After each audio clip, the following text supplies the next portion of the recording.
Hola chicos, bienvenidos a su clase del día de hoy. ¿Están listos para comenzar las actividades? Esta semana en español vamos a estar trabajando los tipos de textos narrativos, en matemáticas las figuras geométricas y en ciencias naturales los 5 sentidos. Bien, para la actividad de español lo único que vamos a trabajar son los tipos de textos narrativos. Recordemos que los textos narrativos son discursos que explican la manera en que sucede una historia. Los textos narrativos son de diferente naturaleza. Por ejemplo, existe la narración literaria, la narración histórica y la narración periodística. Vamos primero con la narración literaria. En este tipo de texto, el autor muestra un lenguaje bien elaborado con imágenes y comparaciones para incrementar la expresión, con la finalidad de contar una historia con fines artísticos. En esta clasificación se destacan la novela y el cuento. ¿Qué quiere decir? Que la narración literaria sirve para contar una historia que puede ser tanto fantástica como real, pero que siempre va adornada con un lenguaje que guste al lector. Vamos ahora con la narración histórica. En este tipo de narración se destacan la crónica, el diario y la biografía. Algunas narraciones dan a conocer sucesos y hechos de relevancia vividos por un personaje. Por ejemplo, en la lectura que leímos, Hierba Santa es una narración histórica, porque nos da a conocer cómo se vive en Hierba Santa, el poblado del estado de Guerrero. Y por último tenemos la narración periodística. La finalidad de este tipo de narración, que es la noticia, es dar a conocer los acontecimientos.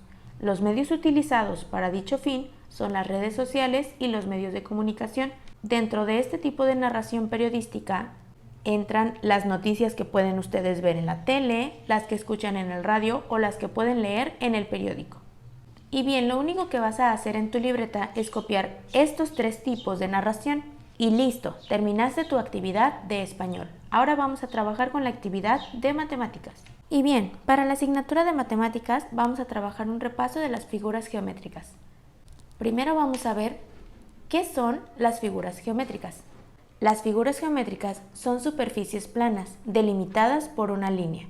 Por ejemplo, en esta imagen, ¿qué figuras geométricas puedes observar? Yo puedo observar cuadrados, rectángulos, algunos triángulos y unos cuantos hexágonos. Ahora vamos a observar cuáles figuras geométricas existen y cuáles son las más comunes. Vamos a empezar con el círculo. El círculo es una figura geométrica que solo tiene un solo lado, que es redondo y continuo. En esta imagen de aquí puedes observar en qué objetos podemos ver círculos. Por ejemplo, en los planetas, en las llantas, en las monedas, en los discos, en las pelotas y en los relojes. Vamos ahora con el triángulo. El triángulo es una figura que solo tiene 3 lados. No siempre son todos iguales. Algunas veces los lados de los triángulos van a ser iguales y otras van a ser diferentes. Por ejemplo, en la imagen podemos observar las pirámides, una pizza, un helado, una regla en forma de triángulo y un sombrero picudo. El siguiente es el cuadrado. El cuadrado es una figura que tiene 4 lados, pero en este caso todos son iguales. Si sus lados no son completamente iguales, entonces no es un cuadrado. Hay muchas figuras en las que podemos encontrar cuadrados. Por ejemplo, en los cojines de nuestro sillón, en algunas mesas, en algunas cajas, en los monitores de la televisión o de la computadora, en los dados y en algunos cuadros decorativos. El siguiente es el rectángulo. El rectángulo también es una figura de 4 lados, pero en el rectángulo siempre 2 de sus lados van a ser más largos que los otros 2. En este caso, por ejemplo, tenemos un rectángulo que está acostado, pero también puede haber rectángulos que están de manera vertical, es decir, que sus 2 lados, el de arriba y el de abajo, son cortitos y los de a los lados son más largos. El rectángulo lo podemos encontrar en diferentes lugares, por ejemplo, en la forma de la cama, del pizarrón, de algunas hojas, de algunas libretas, mochilas o televisores. Ahora vamos con el rombo. Muchas personas creen que el rombo es simplemente un cuadrado volteado, pero no. Aunque el rombo también tiene 4 lados que pueden ser iguales o pueden ser 2 iguales y 2 diferentes, esta figura tiene lados de forma diagonal. Puedes encontrar figuras de rombo, por ejemplo, en los papalotes, en los diamantes, en llaveros, en las señales de tránsito y en algunos otros lugares. Te voy a presentar ahora otras figuras que tienen más de 4 lados y que se les da su nombre por el número de lados que tienen. Por ejemplo, el pentágono. El pentágono, que es el primero que observamos, tiene 5 lados. El hexágono tiene 6 lados. El heptágono tiene 7 lados y el octágono tiene 8 lados. Las figuras geométricas están presentes siempre en la naturaleza y en todo lo que nos rodea. Por ejemplo, aquí yo te compilé algunas imágenes donde se pueden observar figuras geométricas en la naturaleza. En las flores, de acuerdo al número de pétalos que tenga, podemos observar triángulos, cuadrados, pentágonos, hexágonos y hectágonos.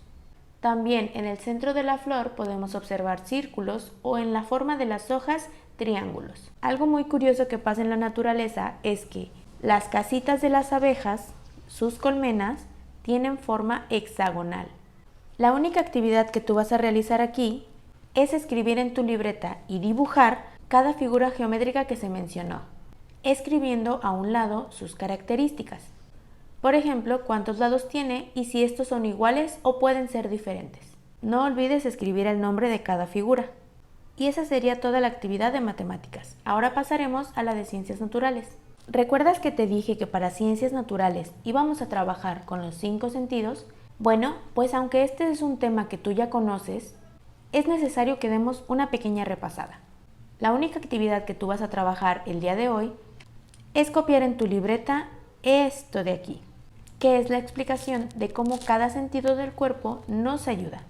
Por ejemplo, el sentido de la vista, a través de los ojos, que es el órgano que nos ayuda al sentido de la vista, conocemos las formas, tamaños, colores y ubicación de lo que nos rodea. El sentido del oído. Por medio de los oídos captamos los sonidos que existen a nuestro alrededor. El sentido del olfato. La nariz está asociada a este sentido y permite percibir y diferenciar los olores. El sentido del gusto. La lengua es el principal órgano de este sentido, por medio del cual distinguimos los sabores básicos: agrio, amargo, dulce y salado. Y el último, el sentido del tacto, está en la piel, que nos ayuda a conocer las características de los objetos que tocamos. La textura, si es suave o áspero, la dureza, si es blando o duro, y la temperatura, si es frío o es caliente. Y listo, esa sería la actividad 1 de Ciencias Naturales para esta semana: copiar los significados de los 5 sentidos. Y listo, chicos, esas son todas las actividades del día de hoy. Mañana les estaré enviando otro video para explicar las actividades. Bye, chicos, los quiero, besitos, bye.